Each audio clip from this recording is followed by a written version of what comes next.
Organization Change and Development, Module 3. In this lecture, we will study about who are change agents, what are the different types of change agents, the role that the change agent play, and the skills required by a change agent.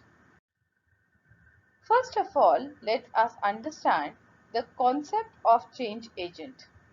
The term change agent is one which tends to be used for many roles but can be expressed simply as a person who influences organizational change through their actions and through influencing the actions of others.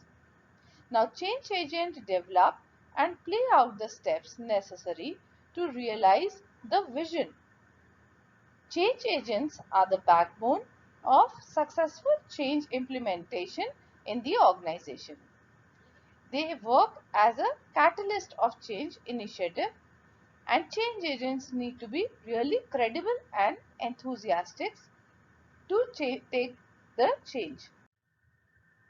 A change agent usually focuses his efforts on the effect of changing technologies, structure, and tasks on the interpersonal and group relationship in the organization. The focus is on the people in the organization and their interactions.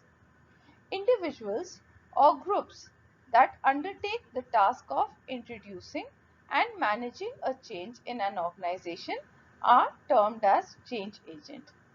Now, these change agents, we have understood, play a crucial part in bringing about any kind of change in the organization systems. Coming to internal and external change agent. Internal change agents belong to the organization itself. They are employees of the organization, whereas external change agents are outside consultants. Now, there are some advantages and disadvantages of each. First, we will talk about internal change agent. The advantages of employing an internal change agent is that it is time saving because we do not have to look for the person. If the people are, it is from within the organization, employees only. There is a ready access to client. They are aware about who are the clients of the organization. They intimate knowledge of the organization, its dynamics and cultures and information practices. So they are well about the organization systems. They access to have access to variety of information which may be internally related to the company's report or any kind of direct observation. They are less threatening than outsiders and better able to establish a rapport and trust with the current employees. Because they are not outsiders, people feel comfortable working with them.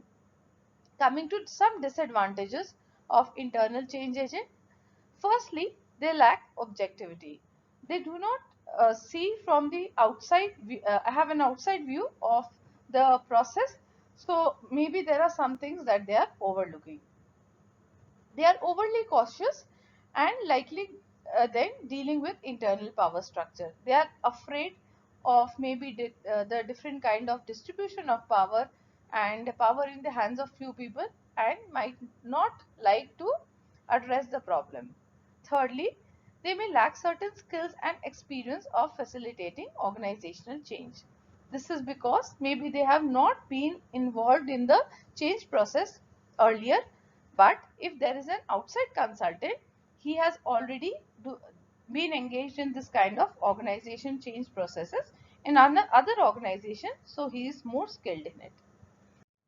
Coming to external change agent, as discussed, external change agent is a external consultant who is not part of the organization.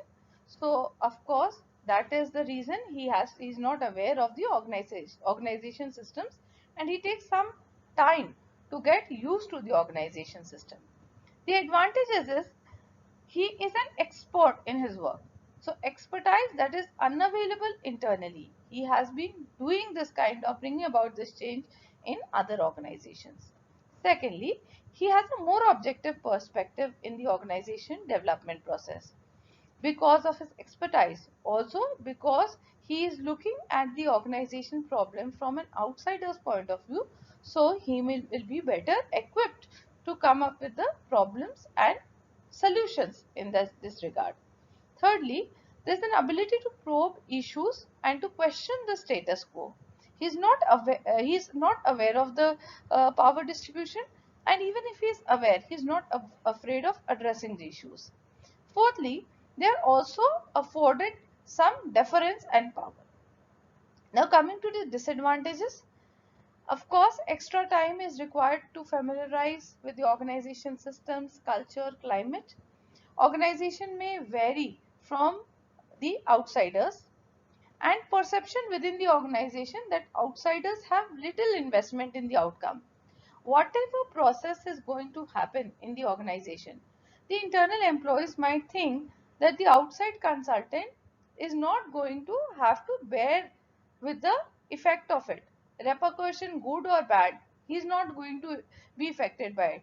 So maybe they are not comfortable with him, and they think that he is not the right person to do it, and may also not cooperate to that extent with him. Coming to role of a change agent. Now, while some change agents specialize in one role, most will shift their roles depending upon the needs of the organization.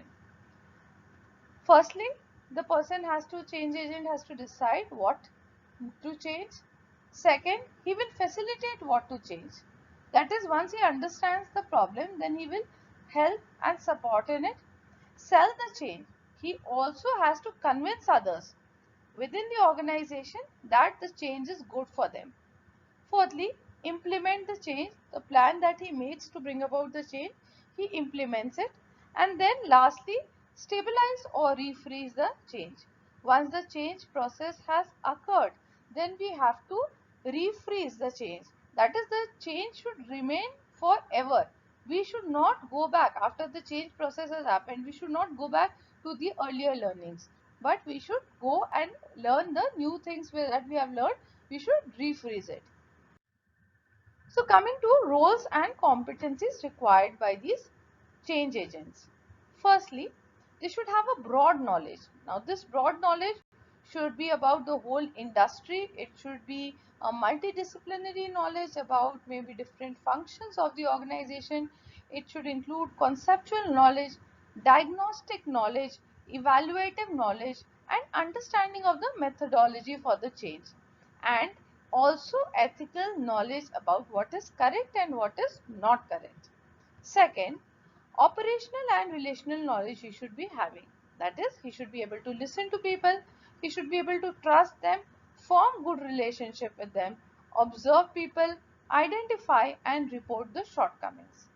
He should be flexible to deal with the different types of relationship and behaviors of employees and individuals in the organization. Thirdly, he should be sensitive and mature. He must not only be able to demonstrate sensitivity to others, but must also be sensitive and mature enough to be aware of one's own motivations. And fourthly, authenticity, that is, he should act in accordance with the value you seek to promote in the organization.